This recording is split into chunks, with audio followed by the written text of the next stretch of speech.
ఇందిరమ్మ ఇండ్లు ఎక్కుంటే ఓట్లు అడగం, ఇండ్లు ఇచ్చిన ఊర్లోనే పోటీ చేస్తాం. నన్ను కాపాడుకునే బాధ్యత కార్యకర్తలదే. మోడీ కేసీఆర్ పాలన పైన నేను చర్చకు సిద్ధం.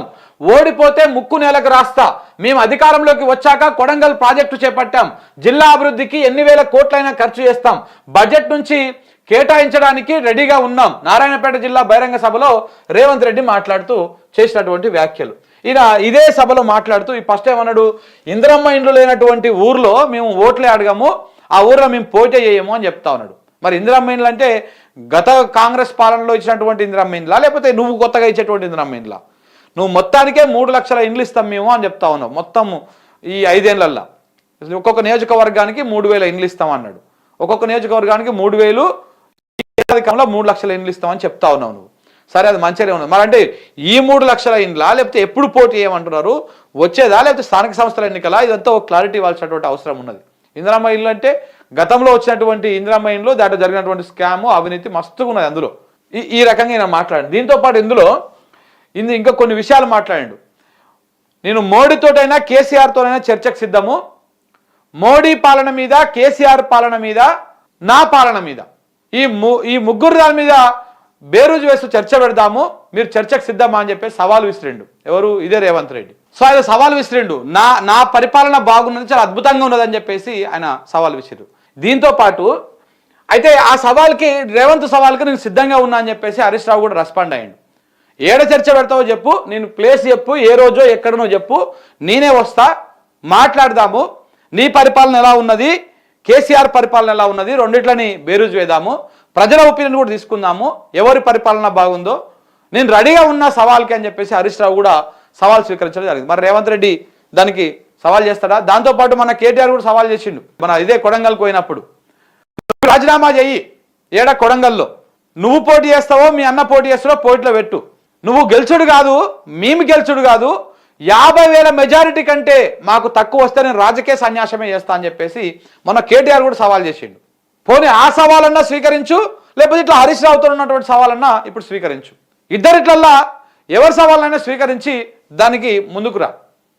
ఇప్పుడు ఏమంటాడు తెలుసా? మళ్ళా ఇప్పుడు నేను రెడీగా ఉన్నా అంటే, నేను మీతో మాట్లాడా, కేసీఆర్తోనే మాట్లాడతా అంటాడు. ఎందుకంటే కేసీఆర్ ఈయన పట్టించుకోడు, ఈ తూతుమ్మరం బ్యాచ్ అని చెప్పేసి పక్కకు పడేస్తాడు. ఏం చేస్తాం చెప్పు, బిల్లపచ్చకాయలు లెక్క ఉన్నాడు వీళ్ళ పరిస్థితి అని చెప్పేసి ఆయన పట్టించుకోడు, చూస్తా ఉన్నాడు అన్ని గంభీరంగా. సో కాబట్టి ఇప్పుడు ఈ సవాల్ స్వీకరించినా కానీ ఉపయోగం ఉండదు బీఆర్ఎస్ వాళ్ళది. ఎందుకంటే ఈయన పట్టించుకోడు. ఈయన ఎట్లుంటుంది అంటే, ఇప్పుడు ఎవరైతే రెస్పాండ్ అవ్వరో, ఇప్పుడు మోడీ రెస్పాండ్ అవ్వడు. ఇప్పుడు బీజేపీలో ఉండి మేము కూడా రెడీ మోడీ పరిపాలన మీద చర్చిస్తా అందుకు అన్నాం అనుకో, మీతో కాదు నేను మోడీతోనే చర్చిస్తా అంటాడు. ఈయన మోడీ పట్టించుకోడు. అందుకని వీళ్ళని పట్టించుకోడు, కింద స్థాయి ఉన్నటువంటి నాయకులను ఈయన పట్టించుకోడు అనమాట. సో ఇట్లా ఏదో ఒకటి తప్పించుకోవడానికి, ఇక్కడ ప్రజలకు పోయి మాట్లాడడానికి మాత్రమే ఈ వ్యవహారం నడుస్తూ ఉంటుంది. నేను ఇంకా ఇందులో ఇవాళ మధ్యాహ్నం అన్నట్లా ఒక ప్లాన్ చేస్తా. ఈయన నిన్న మాట్లాడినప్పుడు నేను మొత్తం స్పీచ్ అంతా వినలే. ఇంకా కొన్ని నీటిపారుదల శాఖ గురించి చాలా అద్భుతాలు, సుభాషితాలు మాట్లాడినంట. అవన్నీ కూడా మీకు వివరించేటువంటి ప్రయత్నం చేస్తా. ఒకసారి ఇదే రేవంత్ రెడ్డి గారు నీళ్ళ గురించి ఏమన్నాడు ఒకసారి ఇక్కడ చూడండి. ఆయన మేము చాలా అద్భుతంగా కాపాడుతా ఉన్నాం, గత ప్రభుత్వం మొత్తం నీళ్ళు వదిలేసిందని చెప్తా ఉన్నారు. ఇక చూడండి ఎట్లా జరుగుతుందో. అడిగంటిన సాగరు, తేలిన సుంకిశాల సొరంగం, నీళ్ళు వదిలింది ఎవరి కోసం? స్వామి కార్యము స్వకార్యము, రేవంత్ సర్కారు మొద్దు నిద్ర. నీటి మట్టం తగ్గకుంటే మెగా పైన భారీగా పునరుద్ధరణ వ్యయం. ఒకవేళ నీళ్ళు తగ్గకపోతే మెగా మీద భారం పడుతుంది. నీళ్ళు తగ్గిన తర్వాతనే వాళ్ళు కన్స్ట్రక్షన్ చేయాలి. అందుకనే దానికోసము ఇట్లు మెగాకు మంచి చేయొచ్చు. ఇప్పుడు ఇక్కడ స్వామి ఉన్నాడు కదా, రేవంత్ రెడ్డి స్వామి. ఎవరు? రేవంత్ రెడ్డి, మన చంద్రబాబు నాయుడు. సో ఆయన కోసం, ఇట్లా మెగా కోసం, ఇద్దరి కోసము తెలంగాణను ఎండబెట్టి మొత్తం నీళ్ళని తరలించేస్తా ఉన్నాడు అనమాట. ఇగో మెగా ఇన్ఫ్రాకు కలిసొచ్చిన ఏపీ జలచౌర్యం. 2.5 నెలల్లో సాగర్లో 130 టీఎంసీలు ఖాళీ.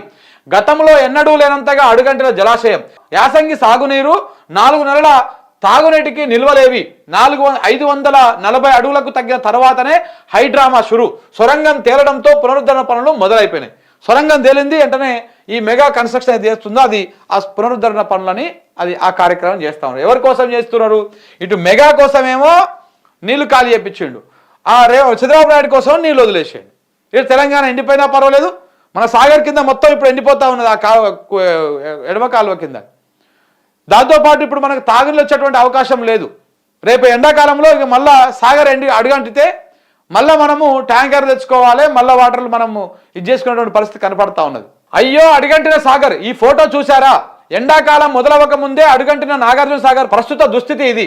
నిరుడు భారీ వర్షాలు పడి నిండుకుండలా మారిన చివరికి సముద్రంలోకి 850 టీఎంసీలను పైగా కలిశాయి. ఇప్పుడు నీటి మట్టము 535.6 అడుగులకు పడిపోయింది. గత రికార్డులను పరిశీలిస్తే సాగర్లో మే నెలలో తప్ప ఇంత తక్కువ నీటి మట్టం పడిపోయిన దాఖలాలు లేవు.